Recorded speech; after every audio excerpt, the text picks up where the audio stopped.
Hello friend, kidney এই কিডনিকে রক্ষা করতে হলে বা কিডনি ডিজিজ থেকে, কিডনির যে রোগ সেটা থেকে বাঁচতে গেলে কোন কোন প্রিকশন, কোন কোন সাবধানতা অবলম্বন করতে হবে যাতে আপনাদের কিডনির রোগ আর হবে না। তো সেই সমস্ত ভুলগুলি, সেই সমস্ত প্রবলেমগুলি সেগুলো যদি না করেন তাহলে কিডনির রোগ হবে না, কিডনি খুব ভালো থাকবে। তো আজকে সে বিষয়ে আলোচনা করব। তো কোন কোন দিকগুলো আপনারা মেনটেন করলে কিডনি ভালো থাকবে। চ্যানেলে যদি নতুন, চ্যানেলটি সাবস্ক্রাইব করবেন। চলুন শুরু করা যাক। প্রথমত আপনাদের প্রতিনিয়ত রেগুলার চেক আপ করতে হবে। অনেক মানুষ জানেন না যে তার ভেতরে কিডনি রোগ রয়েছে। অ্যাকচুয়ালি প্রথমত আর্লি স্টেজের ক্ষেত্রে কিডনির যে রোগ হয়েছে তার সিমটম বা লক্ষণ ধরা পড়ে না। তাই আপনাদের উচিত যে রেগুলার চেক আপ করতে হবে। একটা নির্দিষ্ট সময় অন্তর অন্তর কিডনির চেক আপ করতে হবে। এবারে কিডনির টেস্ট বলতে কি, মেনলি ক্রিয়েটিনিন লেভেলটা চেক করে নেবেন। যদি ক্রিয়েটিনিন লেভেল ঠিক থাকে আপাতত কিডনি ঠিক থাকবে। তাই কিছুদিন অন্তর অন্তর আপনারা ক্রিয়েটিনিন লেভেলটা টেস্ট করে নেবেন। এরপরে যেটা বলবো সেটা হচ্ছে আপনাদের সুষম খাদ্য, ব্যালেন্স ডায়েট, মানে আপনাদের ভালো করে যে সমস্ত খাবার যেগুলো কিডনির ক্ষতি করে না, অর্থাৎ ব্যালেন্স ডায়েট আপনাদের খেতে হবে। সেগুলো খেলে আপনাদের কোলেস্টেরল লেভেল যেমন ঠিক থাকবে তেমনি ব্লাড প্রেশারও আপনাদের ঠিক থাকবে। তাই ব্যালেন্স ডায়েট বা হেলদি ডায়েট, হেলদি খাবার সেগুলো আপনাদের খেতে হবে। এবং আপনারা চেষ্টা করবেন ডেলি শতকরা 5 ভাগ বিভিন্ন ফল এবং বিভিন্ন শাকসবজি খাওয়ার চেষ্টা করবেন। তার সঙ্গে আপনারা খেতে পারেন স্টার্চ বা কার্বোহাইড্রেট জাতীয় যে ফুডগুলো থাকে, যেমন হোল গ্রেন, ব্রেড, পটাটো, এছাড়াও পাস্তা। তো এই সমস্ত খাবারগুলো আপনারা আপনাদের ডেইলি মিলে রাখতে পারেন। এরপর হচ্ছে আপনাদের নিয়মিত শরীরচর্চা করতে হবে, নিয়মিত এক্সারসাইজ করতে হবে। যদি আপনারা নিয়মিত এক্সারসাইজ করেন তাহলে আপনাদের কিডনি খুব ভালো থাকবে। এরপরে হচ্ছে আপনাদের সুগার, অর্থাৎ সুগারকে কন্ট্রোলে রাখতে হবে। ব্লাড সুগারকে আপনারা নিয়মিত চেক আপ করে বিভিন্ন মাধ্যমে, বিভিন্ন ওষুধ বা বিভিন্ন এক্সারসাইজ বা যেভাবে হোক আপনাদের ব্লাড সুগারকে কন্ট্রোলে রাখতে হবে, তাহলে আপনাদের কিডনি ভালো থাকবে। আপনাদের পর্যাপ্ত পরিমাণে জল খেতে হবে, অর্থাৎ আপনাদের হাইড্রেটেড থাকতে হবে। সারাদিনে যতটা জল খাওয়া উচিত, যেমন কেউ 2.5 লিটার, 3 লিটার ইত্যাদি আপনাদের জল পরিমাণ মতো খেতে হবে। যদি হার্টের কোনো সমস্যা থাকে তাহলে আপনারা ম্যাক্সিমাম 2 লিটার অবধি খাবেন, তার বেশি খাবেন না। যেরকম ডক্টররা সবাই বলে থাকেন যে হার্টের পেশেন্টদের ক্ষেত্রে 2 লিটার অবধি জল খাওয়া অ্যালাউ করে।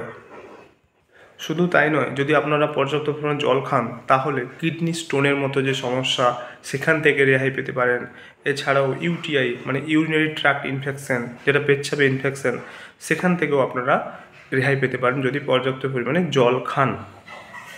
এরপর হচ্ছে কোয়াইট স্মোকিং, অর্থাৎ আপনাদের স্মোক করা বন্ধ করতে হবে বা কমাতে হবে।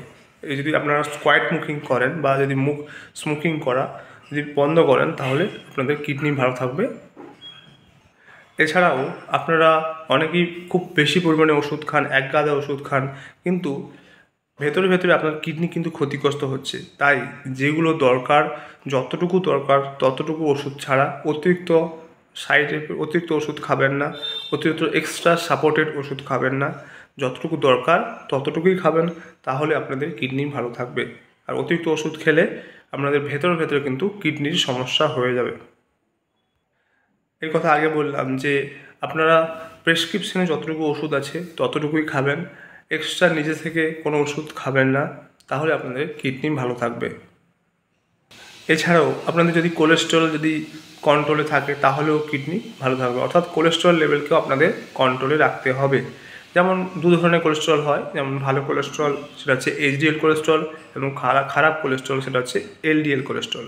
তো এই 2 ধরনের কোলেস্টেরল, ভালো কোলেস্টেরল বেশি থাকলে কোনো সমস্যা নেই, কিন্তু এলডিএল কোলেস্টেরল বা খারাপ কোলেস্টেরল যদি বেশি থাকে তো সেটাকে কমানোর চেষ্টা করতে হবে। এই কোলেস্টেরলটাকে নিয়ন্ত্রণে রাখলে তবেই আপনাদের কিডনি ভালো থাকবে। আরেকটা সমস্যা সেটা হচ্ছে অ্যালকোহল বা মদ।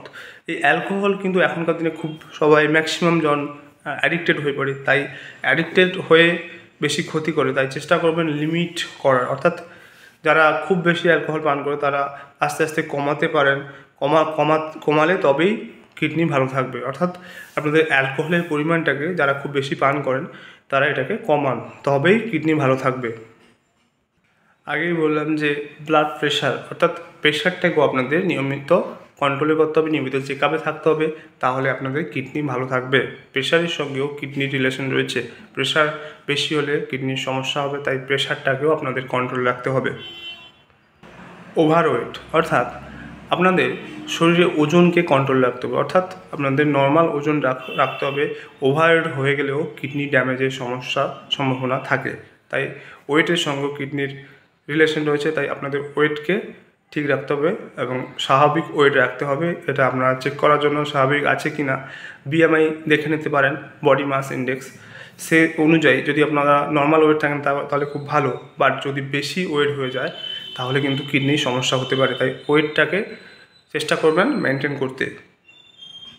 এবারে কোন কোন রোগীদের ক্ষেত্রে যে হায়ার চান্স থাকে, খুব বেশি চান্স থাকে কিডনির সমস্যা হওয়ার, কিডনির ড্যামেজ হওয়ার হায়ার চান্স থাকে, কোন কোন ক্ষেত্রে, কোন কোন রোগের ক্ষেত্রে বা কোন কোন কন্ডিশনে, সেটা এখন আলোচনা করব। এক নম্বর হচ্ছে সিনিয়র সিটিজেন, অর্থাৎ যারা বয়স্ক সিনিয়র সিটিজেন, তাদের ক্ষেত্রে কিডনি রোগ হওয়ার সম্ভাবনা খুব বেশি, তাই তাদের ক্ষেত্রে চেষ্টা করবেন রেগুলার চেক আপ করার। দু নম্বর হচ্ছে প্রি ম্যাচিওর বেবি, অর্থাৎ যে সমস্ত বাচ্চারা পুরোপুরি ম্যাচিওর নয়, তার ডেভেলপমেন্ট বাকি আছে, তো তাদের ক্ষেত্রেও কিডনির সমস্যা হতে পারে, তাদের ক্ষেত্রেও রেগুলার চেক আপ করাবেন। এছাড়াও যাদের হার্টের রোগ রয়েছে, কার্ডিওভাস্কুলার ডিজিজ রয়েছে, যাদের ফ্যামিলি হিস্ট্রি রয়েছে, অর্থাৎ বাড়িতে কারোর এই ধরনের রোগ রয়েছে, তাদের ক্ষেত্রেও কিডনির সমস্যা হতে পারে, হাই চান্স থাকে, তাদের ক্ষেত্রেও রেগুলার চেক আপ করাবেন এবং যথাযথ ট্রিটমেন্ট করাতে হবে। এছাড়াও যাদের প্রেশার খুব হাই, অর্থাৎ ব্লাড প্রেশার যাদের হাই এবং তাদের ফ্যামিলি হিস্ট্রি রয়েছে, অর্থাৎ ফ্যামিলিতে ব্লাড প্রেশার হাই এমন পেশেন্ট রয়েছে, তো তাদের ক্ষেত্রেও কিডনির রোগ হওয়ার চান্স খুব বেশি থাকে, হাইয়ার রিস্ক থাকে, তাদের ক্ষেত্রেও এটা রেগুলার দেখবেন। একটু আগে বললাম যে সমস্ত মানুষের ডায়াবেটিস রয়েছে, অর্থাৎ যাদের সুগার কোনো কন্ট্রোলে নেই, তাদের ক্ষেত্রেও কিডনির রোগ হওয়ার সম্ভাবনা খুব বেশি থাকে।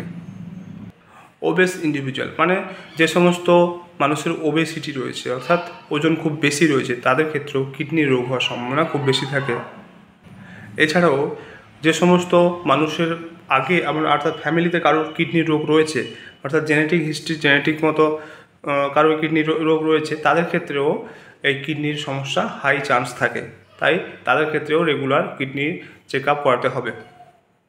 তো আজকে জানলেন যে কিডনি রোগ থেকে রেহাই পাওয়ার জন্য ঠিক কী কী পথ অবলম্বন করবেন, অর্থাৎ কোন কোন চেক আপ করাবেন, কীভাবে কন্ট্রোলে রাখবেন যদি কিডনির রোগ যাতে না হয়, সেটা আজকে জানলেন। এছাড়াও কোন কোন রোগের ক্ষেত্রে বা কার কার ক্ষেত্রে কিডনি রোগের হাই চান্স থাকে সেটাও আজকে জানলেন।